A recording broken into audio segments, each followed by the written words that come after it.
So did you know we're at war with Venezuela? You didn't? Well, technically we are, because just before midnight on September 2nd, the U.S. military attacked and destroyed a Venezuelan fishing boat. Now, the United States government claims that this was operated by a gang, a narcotics gang, called Tren de Aragua. Of course, this sparked an international incident. Many countries are claiming this is an immoral and criminal act of war by the United States, and technically it is. But it's nothing new here. We do this quite often. Now, this fishing boat had 11 people on it. All were dead. All the evidence, of course, is now at the bottom of the ocean. Now, I'm not sure what was on it, and I don't really care what was on it, because technically that's an act of war. Technically, without trial, without any type of due diligence in proving that this was actually a drug dealer's boat, we just decided to blow it up, killing 11 people, taking 11 lives.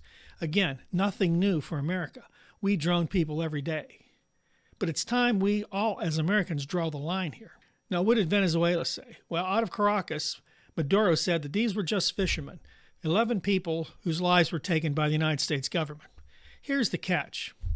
The smoke's still rising here. Maybe not in America. Maybe everybody's back to watching now pro football, and the NFL is back.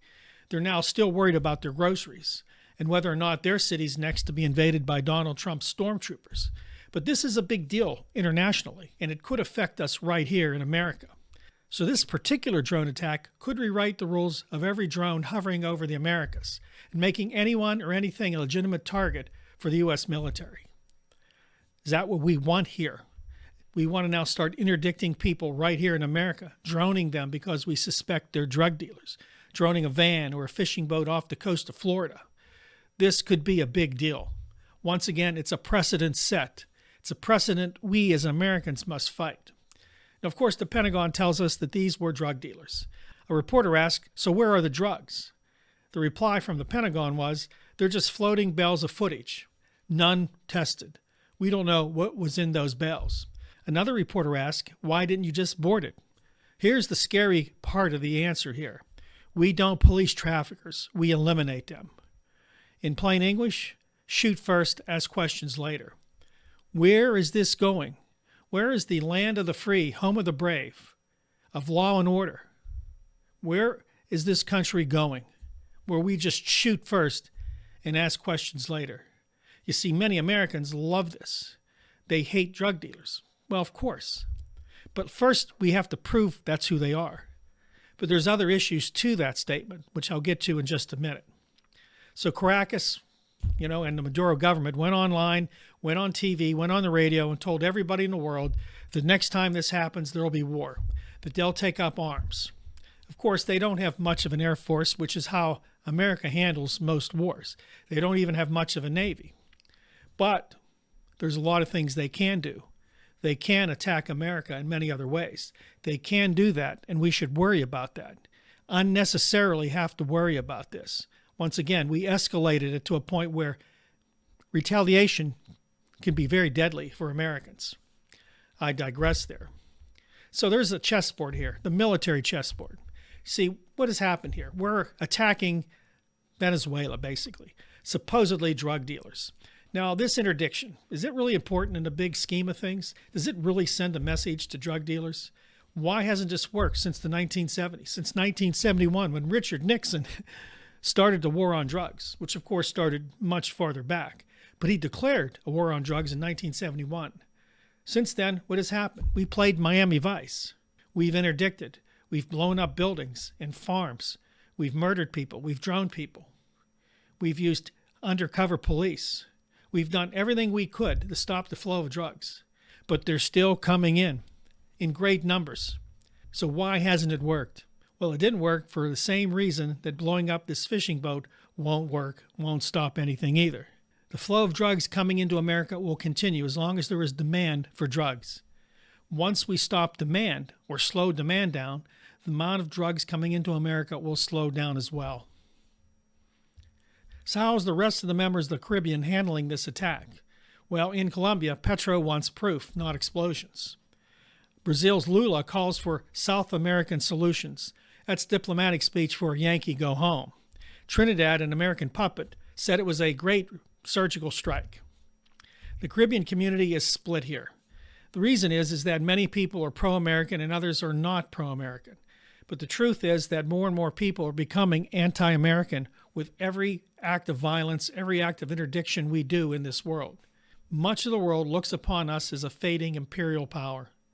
Although Donald Trump is trying to bring us back to our former glory, it's not going to happen. In fact, the moves he's making is only going to detract from our once powerful status. He's going to destroy our reputation, already has through tariffs, through interventions, through threats to take over other countries. And now this, blowing up a lone fishing boat in the middle of the Caribbean. This is crazy talk, of course. So why should Americans care? Venezuela is 2,000 miles away. Precedent hops borders fast. If a president can label 11 fishermen enemy combatants, the same logic works in the Florida Keys or against protesters on college campuses or in cities across America. Also understand this, Venezuela is an oil-producing country. Anything that happens there will raise oil prices at home. Gas pumps don't care about politics. Gas providers will raise the price as needed as supply and demand changes. So when a missile strike becomes just background noise, everyone pays. In the grocery line, at the pump, and at the ballot boxes. So what happens next? I can tell you from experience that nothing will happen. Nothing will happen because America always gets its way, even though other countries stand against it. America, because of its military, will continue to act any way they want, kill anyone they want, stand against anyone they want, because they have the power to do so, until the American people take that power away. Hopefully the Democrats come against the War Powers Act, start looking at it. Of course, the Republicans will say we've got to support our troops, but our troops have nothing to do with it. It's how we use our troops. Our troops are great, but sending them into harm's way for no good reason is unacceptable to me, and we've done it since Vietnam.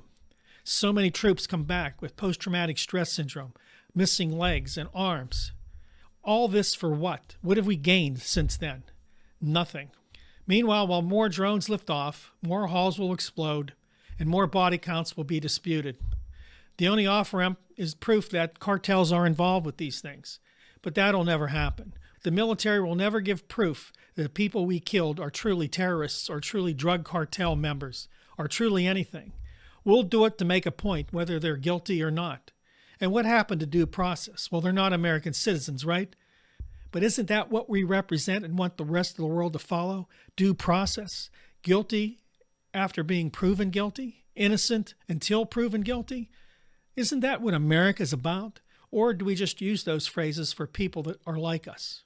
In this case, in Donald Trump's world, white, rich Americans. Everybody else is an enemy combatant. Are you an enemy combatant? Are you? You could very easily be. One wrong move and you're on the list. It's something that we all have to consider.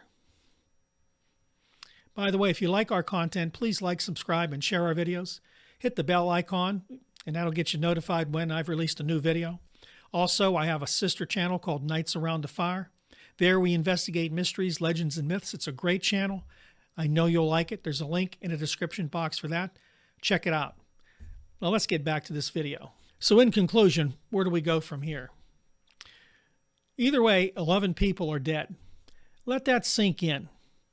No matter who they were, 11 people are dead. Christians in this country talk about the sanctity of life, yet they're more than willing to see people blown up because they think they're bad guys.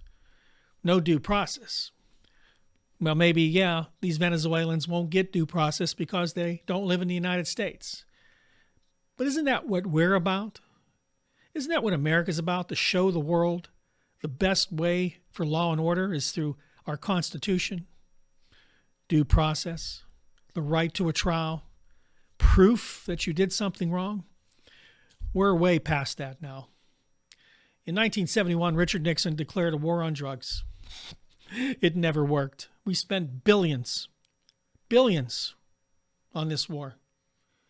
Now, Donald Trump closed the border off, right, with tanks and army people. I will tell you, drugs are still getting into America. They always will. Why? Because they make so much money from these drugs that any risk is acceptable They will find more and more ways to get it in. And they don't care. And I'm talking about the drug cartels. They don't care if you blow up a train or a plane or a boat or a van or blow up a camp or kill their leaders. There's always someone that takes their place, and they will continue to push drugs into America. Why? Because there's demand for drugs. Donald Trump and all the presidents before him can do all the interdiction they want, but as long as there is demand, big time demand, cartels and anybody who is involved in this trafficking is going to take any risk they can to get those drugs here. And they do. And they make hundreds of billions of dollars. There's no answer here, at least not on the war front. But there is an answer on the human front. Maybe it's time to spend some of that money that we've spent on this war on drugs to actual intervention in our own schools and our neighborhoods. We all claim that there are groups out there that help people. Not enough, and not enough funding. We have to start early. I don't know at what age it would be acceptable to teach our children about the problems with drug addiction. 5, 6, 7, maybe I'm off here. But at some point, it's time to start hammering them, showing them that the life of addiction is not very good. All you need to do is show them the hundreds of thousands of people on our city streets who are homeless, many of them due to drug addiction. The deaths and violence, the horrors that come associated with drug addiction, with drug trafficking. And if you are out there and you buy drugs, you are part of the problem. Because of you, drugs are coming into this country. We have to be able to stop it at the human level, stop people from wanting to even experiment with drugs. So many people send their kids to college and know they're drinking and drunk half the time, many experimenting on drugs, but it's their way of showing their manhood or womanhood, of living their life before they go into the real world. Of course, what happens when they become addicted to alcohol or drugs? How many people has this happened to? Listen, I'm not here to stifle your fun. I'm here to say that we have an epidemic in this country. It's called drug addiction. And many of these presidents, including Trump, think blowing people up is the answer. What happens when they start blowing people up in Florida, in Chicago, in D.C.? How about Atlanta or Pittsburgh?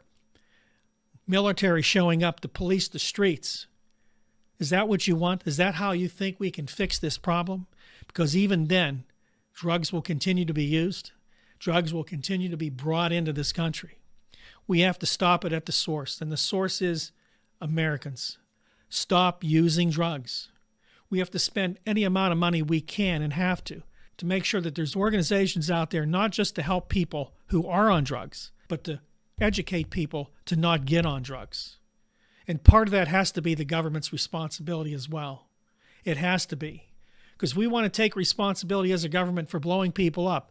We should take responsibility for our children to teach them that drugs are bad, that drugs are a problem and are destroying this nation, destroying families.